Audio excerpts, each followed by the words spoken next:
Hello students, कैसे हैं आप लोग। स्वागत है आपका मेरे यूट्यूब चैनल बेसिक क्लास में। आई होप आप लोग बहुत अच्छे होंगे और पढ़ाई भी आप लोगों की कंटिन्यू अच्छे से हो रही होगी।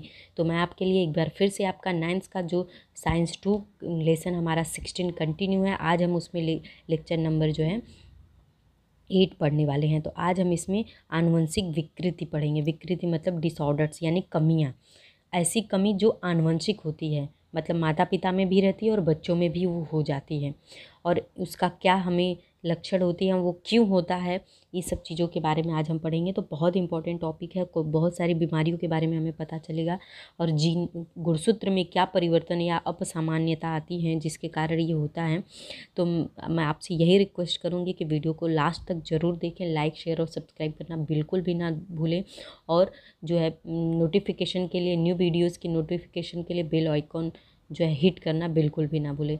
तो फ्रेंड चलिए स्टार्ट करते हैं। आनुवंशिक विकृति, ये जेनेटिक डिसऑर्डर होते हैं। ये क्या होते हैं कि गुणसूत्रों की अपसामान्य, एक होता है गुणसूत्र नॉर्मल होते हैं, लेकिन जब वो एब नॉर्मल हो जाते हैं, अब सामान्य हो जाते हैं, तो उसमें जनकों के उत्परिवर्तन के कारण या फिर जनकों में अचानक से कोई परिवर्तन आ जाता है, तो उसे कहते हैं, उसके कारण जो रोग होते हैं, जो बीमारियां होती हैं, उसे कहते हैं आनुवंशिक विकृति। तो इस तरीके से हम कह सकते हैं कि आनुवंशिक विकृति जीन में जो परिवर्तन होता है, अब नॉर्मल जो जीन अब सामान्यता होती है, या जीन्स में जो म्यूटेशन या उत्परिवर्तन होते हैं, उसके कारण आनुवंशिक, उसके कारण जो रोग होता है उसको ही क्या कहते हैं, आनुवंशिक विकृति कहते हैं। ये एक लाइन की बहुत ही सिंपल परिभाषा है। यहाँ से देखिए, यहाँ से यहाँ तक की परिभाषा है, तो रट डालिए इसको, बहुत ही इंपॉर्टेंट है। तो इसमें क्या होता है, इस विकृति में गुणसूत्रों की अधिक संख्या में होना या कम होना, जैसे हमने बताया था, मैंने आपको पिछले लेक्चर में, कि मनुष्य में 23 जोड़ियाँ क्या होती हैं, गुणसूत्र होती हैं, जिसमें से 22 जोड़ी क्या होती हैं, नॉर्मल होती हैं, और एक जोड़ी जो होती है वो लिंग का निर्धारण करती है कि वो मेल होगा या फीमेल होगा। ठीक है, तो लिंगों का निर्धारण करती है। तो इन सभी जोड़ियों में से किसी भी एक जोड़ी के गुणसूत्र में कोई भी परिवर्तन आ गया, तो उसके कारण वो अधिक हो गई, गुणसूत्र जो है, मतलब 23 जोड़ी हो गई तो टोटल 46 है। तो 46 की जगह पे गुणसूत्र कितने हो गए, 47 हो गए, या फिर 46 की जगह 45 हो गए, मतलब गुणसूत्र में कमी हो गई या गुणसूत्र में अधिकता हो गई, तो क्या हो गई, एक तरह की बीमारी हो गई, जिसे कौन सी बीमारी कहेंगे, आनुवंशिक बीमारी कहेंगे, जो कि नॉर्मल नहीं है, अब सामान्य नहीं है, अब सामान्यता के कारण या म्यूटेशन के कारण, या यानी कि उत्परिवर्तन के कारण जो है। देखिए, गुणसूत्र के किसी भाग का लोप हो गया या गुणसूत्र का स्थानांतरण हो गया, ऐसी स्थिति का जब समावेश होता है तो फाक, होठ, रंजकहीनता जैसे शारीरिक व्यंग तथा सिकलनेस, रक्त अल्पता, हीमोफीलिया जैसे शारीरिक क्रियाओं में दोष आनुवंशिक विकृति के कुछ उदाहरण हैं। मैं आपको दिखाऊंगी कि कैसे कैसे बीमारियां होती हैं। आप लोगों ने देखा होगा, कुछ ऐसे बच्चे होते हैं जो मंद बुद्धि के होते हैं, ओठ बाहर उनका निकला हुआ होता है, आंखें बड़ी बड़ी होती हैं, और वो जल्दी सुन नहीं पाते, कोई बात जल्दी समझ नहीं पाते, जो स्पेशल चाइल्ड्स होते हैं, एब नॉर्मल बच्चे होते हैं। या फिर रंजकहीनता होती है, उन्हें लाल और हरे रंग में पहचान नहीं हो जाता, या शरीर का कोई अंग भंग रहता है, तो रक्त अल्पता होती है, या हीमोफीलिया होता है। ये सारे क्या होते हैं, आनुवंशिक बीमारियां। ये माता पिता से बच्चों में, या फिर अचानक बच्चों में कोई जीन में परिवर्तन हो जाता है, तब हो जाते हैं। तो यहाँ पे देखिए दिया हुआ है कि 46 गुणसूत्र के 23 के रूप में होते हैं, 23 जोड़ियों के रूप में, और गुणसूत्रों की जोड़ियों का आकार और आयतन में भिन्नता होती है। इन जोड़ियों के अनुक्रमांक दिए गए हैं। गुणसूत्रों की 23 जोड़ियों में 22 जोड़ियों अलिंगी गुणसूत्र होते हैं, और एक जोड़ी जो होता है वो लिंगी गुणसूत्र, जैसा कि मैंने आपको अभी बताया था। तो स्त्रियों के जो गुणसूत्र होते हैं वो 44 तो नॉर्मल होते हैं, और जो फीमेल वाले होते हैं वो XX होते हैं, और पुरुषों के जो होते हैं वो 44 तो नॉर्मल होते हैं, और पुरुष वाले जो होते हैं वो XY, यानी कि ये लड़का बनता है और ये लड़की बनती है। तो इस तरीके से ये दर्शाया गया है।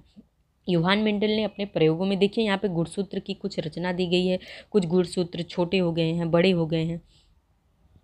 सारे गुणसूत्र का पहला गुणसूत्र इतना बड़ा है, दूसरा गुणसूत्र इस तरीके का है, तीसरा ऐसा है, चौथा ऐसा है। तो क्या होता है, कभी कभी ये गुणसूत्र यहाँ पर चला गया और ये गुणसूत्र यहाँ पर चला आया, तो ये क्या हो गया, स्थानांतरण कर लिया, अपना स्थान परिवर्तित किया, तो बीमारी हो जाती है, तो उसे आनुवंशिक बीमारी कहते हैं। तो उनके लिए जो है उन्होंने प्रभावित तथा अप्रभावित जो शब्दों का प्रयोग किया था मेंडल ने, मैंने आपको इसके पहले वाले वीडियो में बताया है। तो मानवीय कोशिका के गुणसूत्रों की जो संख्या होती है, उनके लिंग, सापेक्ष प्रकार, उन पर स्थित जनकों के प्रकार, मतलब प्रभावी और अप्रभावी, और मुद्दों की दृष्टिगत पथ होने पर आनुवंशिक विकृतियाँ कैसी होती हैं तथा संक्रमण इनका कैसा होता है, यह समझ में आता है। ठीक है फ्रेंड्स, तो आइए देखते हैं कि यहाँ पे गुणसूत्रों की अपसामान्यता के कारण तथा निर्माण होने वाली विकृतियाँ क्या हैं। तो अपसामान्यता से दो समस्या होती हैं। गुणसूत्रों की संख्या में अगर बदलाव होता है तो दो समस्याएं हो सकती हैं। अलिंगी गुणसूत्रों की संख्या में कमी आने पर जन्म लेने वाली संतति की प्रजनन क्षमता बाधित नहीं होती है। मतलब कि अलिंगी कोई और जो XX और YY जो XY गुणसूत्र होता है, ये तो लिंगी होता है। इसके अलावा जो 22 जोड़ी होती है, इसमें किसी प्रकार का परिवर्तन हुआ तो उसकी प्रजनन क्षमता प्रभावित नहीं होती है। लेकिन अगर इसमें परिवर्तन हो गया तो उसकी प्रजनन क्षमता प्रभावित, प्रजनन क्षमता मतलब अपनी जैसी संतान को पैदा करना। तो इस तरीके से जो है, इसके विपरीत अगर अर्भक के गुणसूत्रों की संख्या में किसी अलिंगी गुणसूत्रों की जोड़ी में अधिक हो जाने पर बालकों की शारीरिक अथवा मानसिक दोष हो जाते हैं तथा उसकी आयु मर्यादा भी कम हो जाती है। इससे कुछ विकृतियाँ निम्न प्रकार की होती हैं। तो यहाँ पे देखिए, यहाँ डाउन सिंड्रोम या फिर मंगोलिकता जो है, ऐसे प्रश्न पूछता है कि डाउन सिंड्रोम नाम ले लेगा या फिर मंगोलिकता जो है बीमारी होती है, इसमें गुणसूत्रों की संख्या कितनी होती है। तो आपको ये याद होना चाहिए कि इसमें 46 + 1 मतलब कि कितने हो गए, टोटल 47 हो गए। 21 गुणसूत्रों की त्रिसमसूत्री अवस्था होती है। तो यहाँ पे क्या, गुणसूत्रों की क्या होती है, अपसमानता के कारण होने वाली डाउन सिंड्रोम या मंगोलिकता एक विकृति है। यह मानव के संदर्भ में खोजी गई तथा वर्णन की गई पहली गुणसूत्र विकृति है। मतलब इस बीमारी के बारे में जो है सबसे पहले खोज किया गया था। इसमें देखिए, बच्चे का ओठ लटका हुआ है, आँख बाहर की तरफ होती है, जल्दी सुन समझ नहीं पाता है। तो इस गुणसूत्र में क्या होते हैं, होने नॉर्मली कितने चाहिए, 46 गुणसूत्र होने चाहिए, लेकिन हो जाते हैं 47 गुणसूत्र। तो विकृति को ट्राइसोमी ऑफ 21 या एकाधिक द्विगुणिता 21 ऐसा भी कहा जाता है।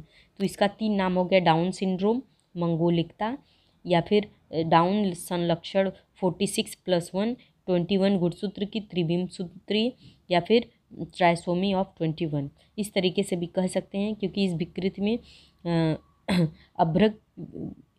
में अर्भक के शरीर की सभी कोशिकाओं में 21वें गुणसूत्र की जोड़ियों के साथ एक अधिक गुणसूत्र हो जाता है।